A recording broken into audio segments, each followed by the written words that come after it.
We're going to talk about the biggest news in the hockey world, a blockbuster trade. The Vancouver Canucks have traded captain and defenseman, one of the greatest players of all time, Quinn Hughes, to the Minnesota Wild in exchange for forwards Marco Rossi and Liam Ogren, as well as defenseman Zeev Bayam and a first-round pick in the 2026 NHL draft. I am shocked that we are talking about this and that we're doing this video so soon. I really didn't think that I would be making a video like this for a little while. I thought we would be talking about this maybe closer to January, closer to the Olympics. This all came together so fast, and it seemed to come together over the course of the last week. The Canucks obviously lost last night to the Buffalo Sabres in that is a kind of game that really makes you have an about face and really think about the future of your organization. And it seems like this whole process really sped up over the last day. There didn't even seem to be much smoke about a trade coming today. Like it didn't sound like anything was imminent until it happened. So the fact that we're talking about this today is very shocking. I'm still kind of processing the fact that this is the end of an era. We're going to talk about three different things today. One being the trade itself, one being Quinn's legacy in Vancouver, and third, just where the Vancouver Canucks are at now. Talking about the trade itself, I'm shocked that, first of all, that Minnesota was the team to pony up. I was very adamant that I didn't think it was going to be as simple as, oh, he's just going to go to the Devils. This is he wants to play with Jack and Luke, and that would be it. Obviously, we know now that it was very clear that Hughes was not going to sign an extension. He was not going to be part of the solution long term in Vancouver because the Canucks hadn't built a good enough team around him to make that happen. And they've decided to pull the trigger now ahead of the Christmas break, ahead of a big road trip coming up. If we're looking at this from a pure trade standpoint, the Canucks got good value for Quinn Hughes. A first overall pick is nothing to sneeze at. Now, it is crucial that they keep that pick, as we know the Canucks are prone to do. They are a team that loves to get a first round pick and then go, you know what? We're going to flip this for someone to help us win now. And yet, we've already heard today from a tweet courtesy of Dan Murphy that they are already kind of throwing that idea out there of, what if we maybe traded a pick for some good young player? We like these under 25 guys. Why don't we just trade them? If other teams are willing to part with an under 25 guy for a first round pick, it kind of should tell you that maybe it's not the kind of player you should be picking up right now. Like you look at like the different circumstances, but you look at the Lucas Reichel trade. You look at anytime the Canucks have picked up like a reclamation project for a price, usually there's a reason why teams are giving up on a player that young so quickly. The Canucks are far better off keeping that pick and not letting it go for and not trying to again take a shortcut. The Canucks are love to take shortcuts, and the last two regimes have absolutely bet the farm on these. Oh, we could turn this team around, no problem, nice and fast. If you want to look at a bright side, if there is a bright side to be seen out of all of this, it is that the Canucks finally seem ready to accept a true rebuild. And that is not nothing. It is something that the Canucks have again needed to do for a long time. There's a lot of things that the Canucks have needed to do for a long time, whether it's this, whether it's the practice facility, whether it's, other renovations, getting back into the community again. These are all things that the Canucks have kind of put off over time. The best time to do them is always now. It's not later, it's always now. And for the Canucks to be willing to accept that this is the time to rebuild and actually put together a serious teardown and build for the long term for the future is good. And that's something we should be happy about. It's hard to be happy about that today because the wound is still fresh from Quinn Hughes being traded. But you look at the return that they've got. You get a player in Liam Ogren who has experience playing with Jonathan Lecker-Mackey at the Worlds, and who's going to be a good forward in the future for this Canucks team in theory. You look at a player like Marco Rossi. This is a tweet from Michael Russo. Quote, just talked to Marco Rossi for a while. He sensed this coming and heard Vancouver was interested, but it was still a shock when Wild GM Bill Guerin called.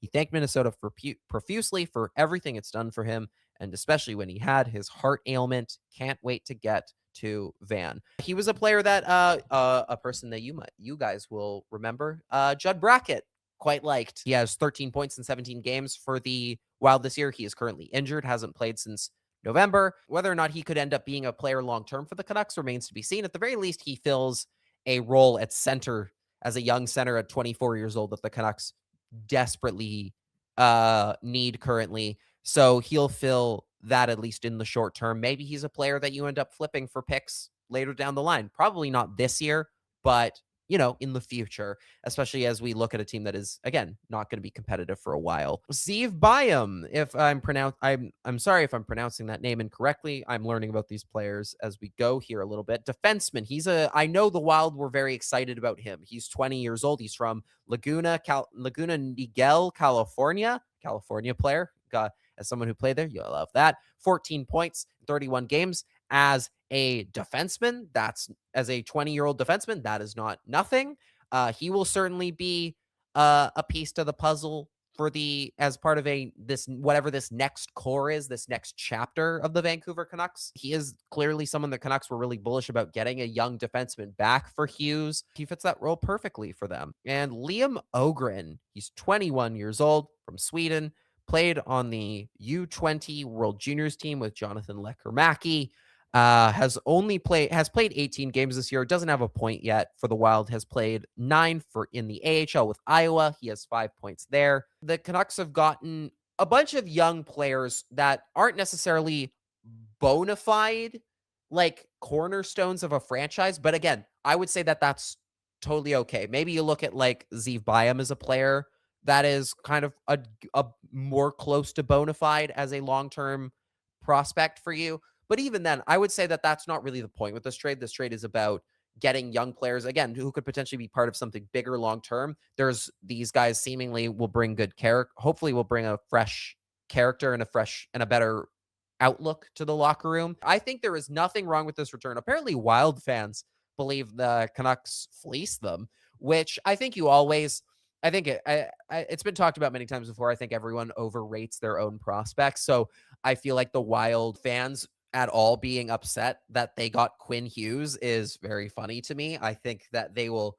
come to realize that will make their team better in the short term, much more than these younger guys were going to. So for the Canucks, the value is then you have these young players, you have a first round pick, which if the Wild have done their due diligence, won't be a very high pick. But again, you want as many kicks at the first round as possible, especially in a deep draft like this one coming up. And in one where the Canucks are gunning for Gavin McKenna as a potential future winger for them. You might want to get a center with that first round pick. Looking at all the other teams that were kind of in the mix for them, I don't think any other team could have offered them quite as good a package as the Wild were going to. But at the end of the day, Minnesota offers clearly the best package, clearly the most likely group that can be part of a long-term rebuild and a part of a refresh. Where the Canucks go from here is they have to start trading more players. Some are very obvious, like Kiefer Sherwood is a player that if you can sell high on him right now, you absolutely should. They absolutely should do that. Evander Kane is a player the Canucks should probably get off their roster as soon as humanly possible, especially with these young guys coming in. There's no need to have Evander Kane here anymore. That ship has sailed. Get him out of here. Connor Garland is a player that you would like to keep. He hasn't even, his extension for the next 6 years on a $6 million cap hit hasn't even kicked in yet, but he's a player that lots of teams would covet and lots of teams would give a very hefty package for in itself.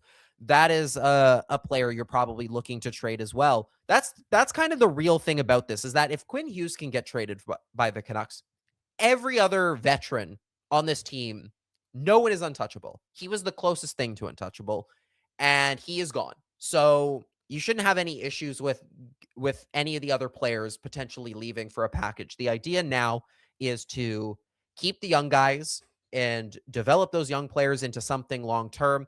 Guys like Jonathan Lekkerimäki, time to give them more ice time to give, the likes of Vilander, Byam, Elias Pettersson, give all of those guys way more time to go and start moving out some veterans. Maybe a guy like Phil Hronek. Maybe you want to keep him around just to have some veteran presence on your blue line, but he was brought in to be Quinn Hughes' partner. What do you do now? Hughes is gone. So what sense do you have in keeping him, especially when he's playing so well? He is the type of player that a lot of teams, probably, especially a playoff team, would look at him and go, "That's a final piece for our team to win a Stanley Cup." Everyone is up for grabs now. That's the long and short of it. It is everyone who is not a young player, is not a prospect, is up for grabs for this team. And that's the way it should be. There was a quote that I would like to talk about that I found very interesting from Jim Rutherford here from the press release. Quote, "We would like to thank Quinn for his time with the Vancouver Canucks. Quinn is a great person, a great player, and one of the greatest Canucks of all time. With circumstances surrounding JT and now Quinn, we are fortunate to acquire these very good young players from Minnesota. They will be a key part of the rebuild that we are currently in, giving us a bright future moving forward." Now, there's a couple things that stand out to me here. Number one is the mention of JT Miller in and kind of tying him in with Quinn Hughes. JT Miller has come up many times in the last calendar year since they have traded him. They have routinely brought him up as a reason why the team is not competitive, like an excuse. We knew that this was an issue with JT Miller, that there was locker room issues to sort out with Miller and Pettersson long before the Canucks were in the playoffs, made the playoffs a couple years ago. So the idea that this just sprang up out of nowhere is wrong. It's not true. They're kind of using it as a scapegoat for why the team has been bad, and they have no right to. This has been a known thing with Miller and the rift that in the Canucks organization with him and it was, I believe, Horvat at one point. It became Pettersson. This is nothing new. And the idea that they can kind of use this as an excuse is ridiculous. The other thing is the quote, "They will be a key part of the rebuild that we are currently in." I would like to ask Jim Rutherford, what rebuild that we are currently in? You're saying that like they're saying that like we've been in this rebuild already. Like everybody knew that this has been a rebuild that we were going for. First of all, he said the word rebuild. That is, I will give them that. They said the word rebuild. The Canucks have always shied away from ever using the word rebuild. They're so scared to admit that they need to rebuild and restart the roster. So I won't gloss over the fact that they are using that language now. What I do take issue with is this idea that this rebuild has been underway, and didn't just start literally when they traded Quinn Hughes. They have been making all the moves in previous years of a team that doesn't think they need to rebuild. They're a team that is a few pieces away from competing, that they could be very much in the conversation as a playoff team. Maybe not a contender, but certainly in the wild card race, certainly a team that should be fighting with the top dogs in the Western Conference to crash the postseason party. Trying to say that the Canucks are currently in the middle of a rebuild is news to everyone else. Yeah, it's the never-ending retool. They have consistently cycled, and this goes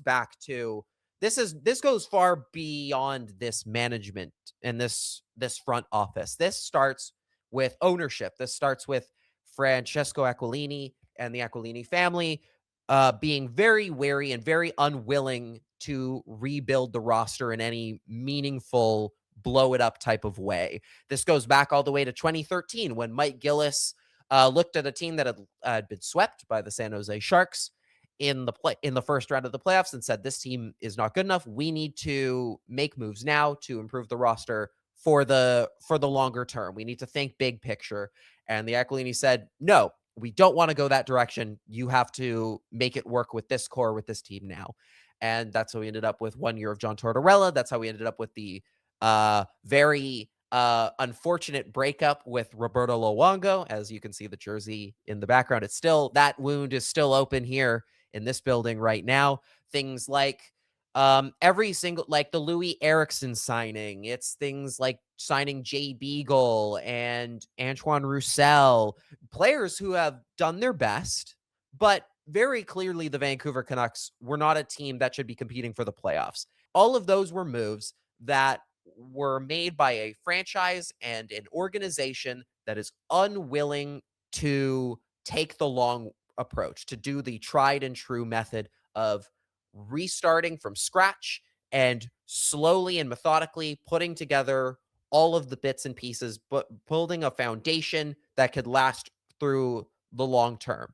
Every other team that has won the Stanley Cup in recent years, outside of maybe the outlier of Vegas, and even they kind of fall into this category of building from a core, of taking a core that they have methodically and very carefully put together and building it up over time, adding good depth at the right times, signing the right depth players, and not getting too married to those players as well. And that has been the calling card of every Stanley Cup contender and every Stanley Cup champion over the last decade. And frankly, through the entire lockout era, post lockout era of the National Hockey League. The Canucks have consistently said, we're a playoff team and we're competing for the postseason, and accidentally ended up as a lottery team all of those times. And there are still people who look at the Quinn Hughes draft and say, well, they were rebuilding when they did that. No, they thought they were good enough to make the playoffs. They just accidentally ended up in the bottom of the NHL standings and wound up with Quinn Hughes as a consolation prize. Same thing for Elias Pettersson, all those other drafts. You look at their draft history, all of the years where they missed the playoffs under Jim Benning, many of the years under Jim Rutherford, they have more or less just made the picks they've gotten, give or take a trade here and there. Whereas the teams that are truly rebuilding have stockpiled as many draft picks as humanly possible. They have tried to get as many kicks at the can in the draft as humanly possible, because you know that the team's not going to be competitive anytime soon anyway. You might as well try to build and establish a core of as many young talents as you possibly can in the first and second and third rounds with as much draft capital as humanly possible, trading out veterans at their peak of value, being willing to cut bait with players when necessary. And the Canucks haven't been willing to do that over the course of however many years. They thought once they got Pettersson and Hughes, and you could throw guys like Podkolzin and Huglander in there as well, that they were done. The heavy lifting was over, and that came to be. It clearly wasn't the case. They had all of that time to build a true contender around Quinn Hughes. They had all of the time in the world seeing this franchise defenseman fall into their lap. And rather than building a serious title caliber roster, a roster capable of not just making the playoffs, but truly contending with the best teams in the National Hockey League. Instead, they took shortcut after shortcut. They traded for guys like Oliver Ekman-Larsson on a terrible cap hit, just to get a player like Connor Garland out of it. They traded Bo Horvat as opposed to keeping him on the roster to try and fill out their back end. They brought in JT Miller, on trading a first round pick to get him in a move that, while it did work out for him on the ice, clearly did not work over the long term and for the betterment of the organization. And you think about all of those first round picks, all of those other young players they give up the opportunity to select that might have been coming into their prime right now.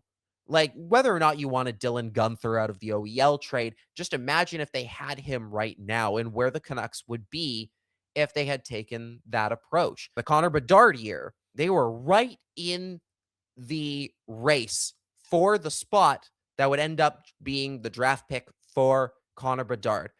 But rather than taking that as a sign that they needed to rebuild, that they needed to trade players and veterans out, including JT Miller, that was the year they were thinking about trading JT Miller as well. They held on to most of their chips, and they ended up just getting far enough out that they were about 10th, that they had the 10th best odds, took themselves completely out of the Bedard lottery, and wouldn't you know it, at one point, at their absolute lowest, they were in the Chicago Blackhawks spot that won the lottery. And if they had taken that time to realize that they needed to get younger and fast, they might be looking at a completely different situation, a situation where Hughes is still here, where you might have a lot of other younger guys. Forget even Connor Bedard. You look at all of the other young players you could have had if they had stockpiled picks sooner. Now it's all coming to roost now, with where they have lost the best defenseman in franchise history, and they are staring down the barrel of a rebuild that they should have taken on a long, long time ago. Now, as for the Quinn Hughes side of things, um, Wyatt talked about this briefly today. Hughes was a captain for the last few years. It, especially this season, became very clear that he was not really up to the task of being a captain. And I'm not going to say this market is tough. I don't believe this market is, frankly, that tough, or at least as tough as people make it out to be. I think that Vancouver as a hockey market is very easy to make people happy if you just win games and you're just consistently in the mix. When they didn't start winning games this year, there were lots of times where Hughes's body language and his uh not his effort, he always put in his best effort, but more or less, but there were definitely times where it looked like he took a shift off, where it looked like he was just frustrated and his responses after games were not good enough. We saw it today with Jason Bruff asking incredibly good question of just straight up, do you have a culture problem? And Patrick Alvin kind of danced around it. Full respect to Jason for asking that question. The Mount Bruff eruption, basically, of being like, yeah, you have this locker room problem. What's the issue? And you saw Alvin kind of dance around it and be like, I don't think we have an issue. Yes, they do. The Sedins and Luongo and Bieksa, and you go down the list, they understood what it meant to be part of the community, what it meant to be a Vancouver Canuck. I'm not sure that Quinn Hughes fully got it. He got it in bits. He got the, oh, it's great to win here part. But outside of that, it never felt like under his leadership that the Canucks were all that active in the community or were making a conscious effort to be a part of the bigger picture. And I'm not blaming Quinn for that. Again, that starts at the top. But it was a steep departure from what the Canucks were from, even with Bo Horvat at the helm, or going back to the Sedins. The Sedins learned that from players like Marcus Naslund, who learned it from Trevor Linden. It was passed on. It was this torch of, this means something. Putting on this uniform, being a part of this organization means something bigger than just winning hockey games. Luongo as well. Luongo is my favorite player of all time. When I was a fan of the team, Lou was active in the community. He took it on upon himself, and no one got asked harder questions in this market and in the media than Roberto Luongo at his peak. And he took those arrows like a champ. He understood how to work in this market. He understood how to be the best player and to be a true Vancouver Canuck. Quinn Hughes did not fully get it. And a lot of that is due to what he was given and the organization he was handed. One that is seen as a country club, that is run very much like the players can just do whatever they want. That is the kind of thing that the Canucks have not done as good a job at over recent years. And hopefully this whole situation will be a reset, a complete organizational reset.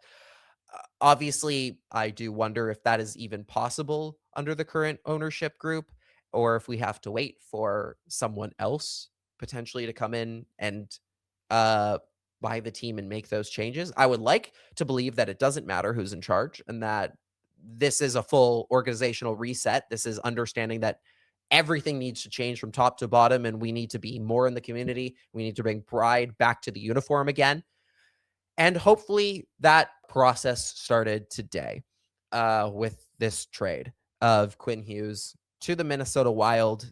And as we start fresh here in Vancouver. Thank you so much for watching this video. If you enjoyed this video, please click like and subscribe. If you want to check out my writing work, you can check out lockingthegrease.substack.com as where I cover the Golden Eyes. I do the Goldies after every Golden Eyes game. It's the Stanchies, but for the Golden Eyes, a very fun team to cover, and I hope you guys will go subscribe to that. And you can see all my writing work on CanucksArmy.com as well, where I write the Stanchies as well as other articles. So with that, thank you guys so much for watching, and I will see you next time.